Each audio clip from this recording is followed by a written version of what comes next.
Haaland bawa Norway menang atas Finlandia. Belgia lumat habis Liechtenstein. Awal buruk Jerman di kualifikasi Piala Dunia. Spanyol tak terkalahkan dalam 21 laga.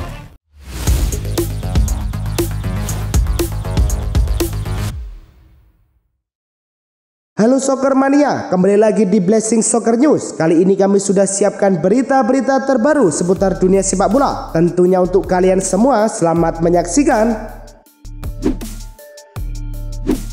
Laga Timnas Malaysia versus Singapura berlangsung di Stadion Nasional Bukit Jalil. Di menit ke-26, Malaysia berhasil unggul lebih dulu. Stuart Wilkin menaklukkan Mahmud. Keunggulan Malaysia bertambah di menit ke-55. Joao Figueiredo menyambar umpan silang Wilkin dengan penyelesaian dingin, membawa skor menjadi 2-0. Singapura sempat memperkecil ketertinggalan di menit ke-72 melalui Ilhan Fandi. Skor berubah menjadi 2-1. Meski kedua tim terus menekan hingga akhir laga, skor tidak berubah sampai wasit meniup peluit panjang. Laga Irak versus Hong Kong berlangsung di Stadion Kanchanaburi. Di menit ke-61, Hong Kong unggul lebih dulu lewat penalti yang dieksekusi Matt Orr. Keunggulan Hong Kong hanya bertahan 6 menit. Muhammad Ali Hadin Al-Samari berhasil menyamakan kedudukan dengan tendangan akrobatik. Irak di menit ke-80 kembali memimpin 2-1. Al-Samari mencetak gol kedua lewat sepakan kaki kiri setelah menerima umpan jauh. Berkat hasil ini, Irak memastikan tiket ke final Kings Cup 2025. Mereka akan menghadapi pemenang laga Thailand. Laga Thailand versus Fiji berlangsung di Stadion Kanchanaburi. Di menit ke-11, Thailand unggul lebih dahulu lewat Ben Davies yang memanfaatkan umpan Ekanit Panya. Keunggulan Thailand bertambah 6 menit kemudian. Terasak Poi Pimai sukses menuntaskan assist dari Poramet Asfirats. Di menit ke-47, Poramet Asfirats ikut mencatatkan namanya di papan skor, memaksimalkan umpan dari Ben Davies menjadikan skor 3-0. Berkat kemenangan ini, Thailand melaju ke final Kings Cup 2025 dan akan menghadapi Irak pada Minggu pukul 20.00 waktu Indonesia Barat. Laga Norwegia versus Finlandia berlangsung di Ullevål Stadion. Also, pada menit ke-16, Norway berhasil unggul lewat penalti Erling Haaland. Finlandia sempat menahan tekanan Norway, tapi tidak mampu membalas di babak pertama. Di babak kedua, Norway terus menguasai pertandingan namun gagal menambah gol. Laga berakhir dengan skor 1-0 untuk Norway. Berkat kemenangan ini, Norway memperpanjang rekor sempurna mereka menjadi 7 kemenangan beruntun dan siap menghadapi kualifikasi Piala Dunia 2026. Laga Wales versus Kazakhstan berlangsung di Astana Arena. Di menit ke-24, Wales berhasil unggul lebih dahulu. Kia Vermoer memanfaatkan Kamlo di depan gawang. Wales berusaha menambah gol namun upaya mereka tak membuahkan hasil. Sementara itu, Kazakhstan gagal memanfaatkan peluang-peluang mereka. Laga berakhir dengan kemenangan tipis Wales 1-0. Berkat kemenangan ini, Wales memimpin grup C dengan 10 poin, sementara Kazakhstan tertahan di posisi ketiga dengan 3 kekalahan. Laga Liechtenstein versus Belgium berlangsung di Rheinpark Stadion. Pada menit ke-28, Belgium akhirnya membuka keunggulan melalui Maxime de Cuyper. Hanya 30 detik setelah babak kedua dimulai, Yuri Tielemans mengadakan skor lewat sepakan voli dari luar kotak penalti. Di menit ke-51, Arthur Thiet menambah gol ketiga bagi tim tamu dengan sundulan kepala. Kevin De Bruyne membuat gol keempat pada menit ke-61 melalui aksi ciamik di kotak penalti. Tielemans kembali mencatatkan namanya di papan skor pada menit ke-70 melalui penalti setelah Thiet dilanggar di kotak terlarang. Gol penutup dicetak Malik Fofana di masa injury time memastikan kemenangan nyaman bagi Belgium. Laga berakhir dengan skor 0-6. Berkat kemenangan ini, Belgium tetap tak terkalahkan di kualifikasi Piala Dunia dan hanya tinggal 3 poin dari Wales. Laga Belanda versus Polandia berlangsung di Stadion De Kuip. Di menit ke-28, Denzel Dumfries membawa Belanda unggul lewat sundulan di tiang belakang. Di menit ke-80, Maticas membuat Polandia menyamakan kedudukan lewat tendangan keras dari dekat tiang dekat, memanfaatkan lemahnya penyelesaian Belanda. Namun Polandia berhasil menjaga hasil imbang hingga peluit akhir, membawa pulang 1 poin berharga. Berkat hasil ini, Belanda tertahan di puncak grup G setelah kehilangan poin pertama mereka, sementara Polandia tepat di bawahnya hanya kalah selisih gol. Laga Georgia versus Turki berlangsung di Boris Paikshad Dynamo Arena. Di menit ketiga, Turki berhasil unggul lebih dulu melalui sundulan dari Mert Muldur. Pada menit ke-41, Kerem Aktürkoğlu mengadakan skor menjadi 0-2 setelah menerima umpan di dalam kotak penalti. Memasuki babak kedua, Aktürkoğlu mencetak gol keduanya di menit ke-52 setelah memanfaatkan kesalahan penguasaan bola Georgia. Georgia sempat memperkecil ketertinggalan di menit ke-63 lewat Zuriko David Taslivi memanfaatkan rebound. Georgia kembali membuat kejutan di injury time lewat Kvicha Kvaratskhelia, namun gol ini hanya memperkecil skor menjadi 2-3. Berkat kemenangan ini, Turki mengawali kampanye kualifikasi Piala Dunia 2026 dengan raihan 3 poin, sementara Georgia gagal meraih poin di laga pembuka. Laga Slovakia versus Jerman berlangsung di Tihelnipol pada menit ke-42. Slovakia berhasil unggul. Umpan tarik David Strelec disambar David Hanko menjadi gol. Selepas jeda, Slovakia menambah gol di menit ke-55. Strelec melewati lini belakang Jerman dan mengakhiri aksinya dengan sepakan ke pojok gawang. Meski terus menekan, Jerman gagal membobol pertahanan Slovakia yang solid. Laga ditutup dengan skor 2-0 untuk kemenangan tuan rumah. Dengan hasil ini, Slovakia naik ke posisi kedua klasemen grup A dengan 3 poin, sementara Jerman masih belum meraih poin. Timnas Jerman memulai kampanye kualifikasi Piala Dunia 2026 dengan hasil buruk setelah kalah 0-2 dari Slovakia di Tihelnipol, Jumat 5 September 2025.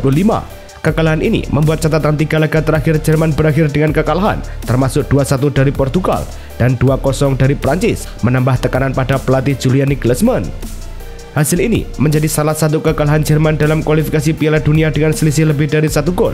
Selain dari kekalahan telak 1-5 melawan Inggris pada 2001, kini Jerman harus segera bangkit saat menjamu Irlandia Utara untuk memperbaiki posisi mereka di grup A. Laga Bulgaria versus Spanyol berlangsung di Stadion Vasilevski. Di menit ke-5, Mikel Oyarzabal membuka keunggulan setelah memanfaatkan umpan terobosan. Spanyol mengadakan skor di menit ke-30 lewat Marco Kurela memanfaatkan sundulan Christian Dimitrov yang justru mengarah kepadanya. Kurang dari 10 menit berselang, Mikel Merino mencetak gol ketiga setelah menandu umpan sepak pojok Lamine Yamal.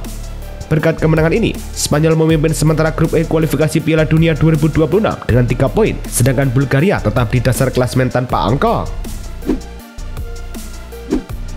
Timnas Spanyol di bawah asuhan pelatih Luis de la Fuente mencatatkan rekor impresif dengan tidak terkalahkan dalam 21 pertandingan berturut-turut, mencatatkan 16 kemenangan dan 5 hasil imbang. Rekor ini melampaui catatan pelatih sebelumnya, Julen Lopetegui, yang mencatatkan 20 laga tanpa kekalahan pada 2018. Selain itu, turnamen ini juga mendekati rekor pelatih legendaris Vicente de Bosque yang mencatatkan 26 laga tak terkalahkan antara 2011 hingga 2013. FC20 memutuskan untuk mengakhiri kerjasama dengan pelatih Joseph Osting setelah awal musim yang mengecewakan. Setelah gagal lolos ke kompetisi Eropa musim lalu, tim asal NSGD ini memulai musim baru Eredivisie dengan 3 kekalahan dari 4 pertandingan pertama. Kekalahan 1-0 dari Excelsior pada akhir pekan lalu menjadi laga terakhir bagi Osting sebagai pelatih utama. Klub berharap dapat segera menemukan pengganti yang tepat. FC20 akan melanjutkan kompetisi Eredivisie pada 13 September mendatang dengan menjamu NIC Breda di kandang. Gelandang asal Denmark Christian Eriksen kini berlatih bersama klub Swedia Malmö FF setelah kontraknya dengan Manchester United berakhir pada Juni 2025. Keputusan ini dimungkinkan berkat hubungan persahabatannya dengan Kapten Malmö, Andreas Christensen, yang juga merupakan rekan setimnya di timnas Denmark. Meskipun demikian, Malmö menegaskan bahwa Eriksen tidak memiliki kontrak resmi dan tidak akan bermain untuk klub tersebut dalam waktu dekat. Aturan transfer yang ketat di Swedia membatasi kemampuannya untuk didaftarkan hingga awal musim 2026. Besiktas dikabarkan tertarik merekrut bek tengah Al Nassr, Aymeric Laporte, setelah transfernya ke Athletic Bilbao batal di menit-menit akhir bursa transfer. Menurut laporan dari Transferfeed, Besiktas sedang mempersiapkan langkah resmi untuk merekrut Laporte dengan status pinjaman guna memperkuat lini pertahanan mereka. Kini, dengan kontraknya yang akan berakhir pada musim panas mendatang, Laporte mempertimbangkan tawaran dari Besiktas. Langkah ini menjadi peluang bagi klub Turki tersebut untuk memperkuat skuad mereka menjelang kompetisi domestik dan Eropa. Ansu Fati, penyerang muda asal Spanyol, tiba di AS Monaco dengan kondisi cedera hamstring. Untuk memulihkan kondisi fisiknya, manajer Adi Hatter bersama tim fisioterapis klub merancang program kebugaran khusus. Kini, Fati telah kembali berlatih bersama tim dan masalah kebugarannya hampir sepenuhnya teratasi. Diperkirakan, Fati akan tampil membela Monaco setelah jeda internasional mendatang dalam laga Ligue 1 melawan Auxerre. Fati bergabung dengan Monaco sebagai pemain pinjaman dari Barcelona. Mason Greenwood, penyerang Olympique Marseille, menolak panggilan dari pelatih timnas Jamaika, Steve McLaren, untuk bergabung dalam kualifikasi Piala Dunia mendatang. Meskipun telah memperoleh paspor Jamaika dan sebelumnya menunjukkan minat untuk membela negara tersebut, Greenwood memutuskan untuk fokus pada karir klubnya dan belum siap berkomitmen pada timnas. McLaren mengungkapkan kekecewaannya, namun tetap optimis, menyatakan bahwa mereka akan terus berusaha dan berharap Greenwood akan bergabung di masa depan. Juventus masih belum memutuskan apakah akan memperpanjang kontrak Dusan Vlahovic. Menurut laporan La Gazzetta dello Sport, klub Italia tersebut telah berusaha menjual penyerang asal Serbia itu, namun tanpa ada tawaran yang masuk. Vlahovic tetap berada dalam skuad. Kontraknya yang berlaku hingga 30 Juni 2026 memberikan kesempatan bagi Vlahovic untuk menandatangani prakontrak dengan klub lain mulai Januari mendatang. Meski demikian, sang pemain belum menunjukkan niat kuat untuk hengkang. Vlahovic telah mencetak 2 gol dalam 2 pertandingan musim ini. Striker Atalanta Gianluca Scamacca dipastikan absen dari laga kualifikasi Piala Dunia 2026 bulan September ini.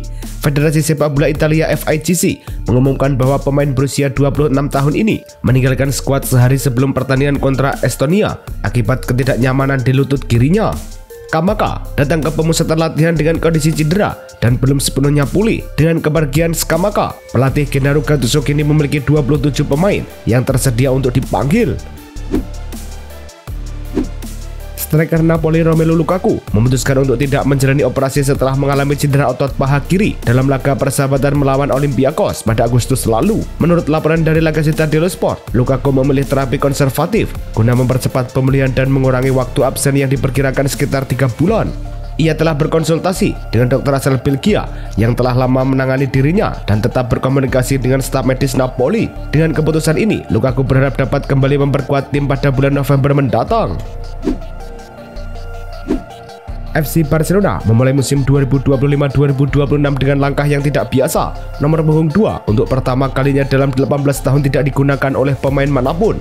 Tradisi nomor ini yang biasanya dikenakan oleh bek kanan telah dijalani oleh 12 pemain sejak diperkenalkan pada musim 1995-1996. Namun, musim ini baik Jules Koundé maupun Eric Garcia yang keduanya mengisi posisi bek kanan sementara memilih untuk tidak mengenakan nomor tersebut. Hal ini menimbulkan pertanyaan mengingat nomor 2 memiliki sejarah panjang dan prestisius di klub ini. Real Madrid berencana memperpanjang kontrak Aurelien Tchouaméni setelah penampilan impresifnya musim lalu. Menurut laporan Defensa Central, manajemen klub telah mempertimbangkan peningkatan gaji dan perpanjangan durasi kontrak gelandang asal Prancis tersebut. Pada musim 2024-2025, Tchouaméni tampil dalam 58 pertandingan, mencetak 2 gol dan memberikan 1 assist. Konsistensi dan fleksibilitas di lini tengah sangat dihargai oleh staf pelatih Carlo Ancelotti. Performa solidnya menjadikannya sosok kunci dalam strategi permainan Los Blancos.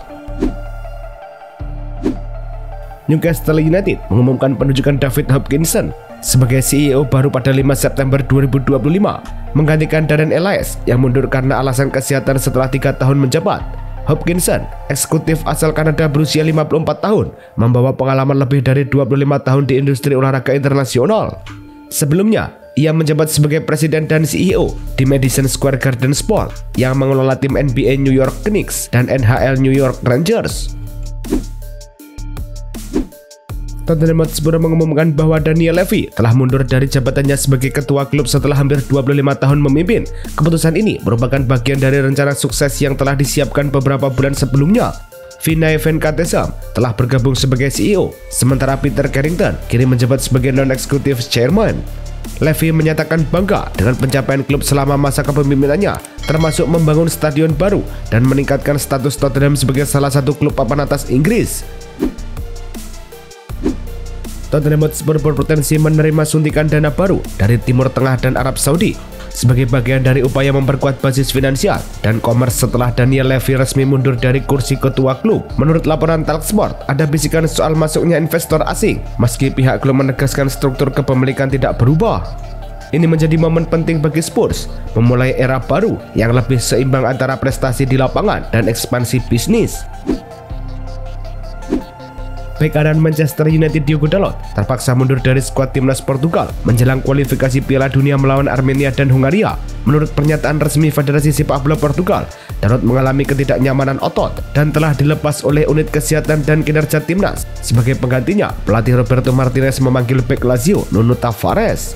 Absennya Dalot menjadi pukulan bagi pelatih Ruben Amorim yang sebelumnya juga kehilangan Mateus Cunha dan Mason Mount akibat cedera dalam kemenangan 3-2 atas Burnley.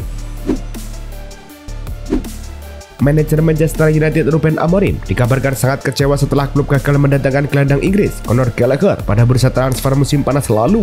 Menurut laporan tim TAL, Amorim secara pribadi mendukung transfer Gallagher dari Atletico Madrid, namun tawaran pinjaman yang diajukan United ditolak karena klub Spanyol tersebut hanya bersedia melepasnya secara permanen. Keputusan ini membuat pelatih asal Portugal tersebut semakin frustasi karena rencananya untuk memperkuat lini tengah terganggu. Raheem Sterling diperkirakan akan terus berlatih terpisah dari tim utama Chelsea hingga jendela transfer Januari 2026. Keputusan ini diambil setelah upaya transfernya gagal pada hari terakhir bursa transfer musim panas. Meski ada minat dari Fulham dan Crystal Palace, Sterling memilih tetap di Inggris bersama keluarganya dan menolak pindah ke luar negeri. Pelatih Enzo Maresca menempatkan Sterling dalam kelompok pemain cadangan yang disebut lawan grup. Sterling yang memiliki kontrak senilai lebih dari 300.000 pound sterling per minggu kini menghadapi kemungkinan lama berada di luar skuad utama Chelsea. Itulah tadi kumpulan berita-berita terbaru dari kami. Simak terus berita-berita terbaru lainnya dan jangan lupa like, komen, dan juga subscribe.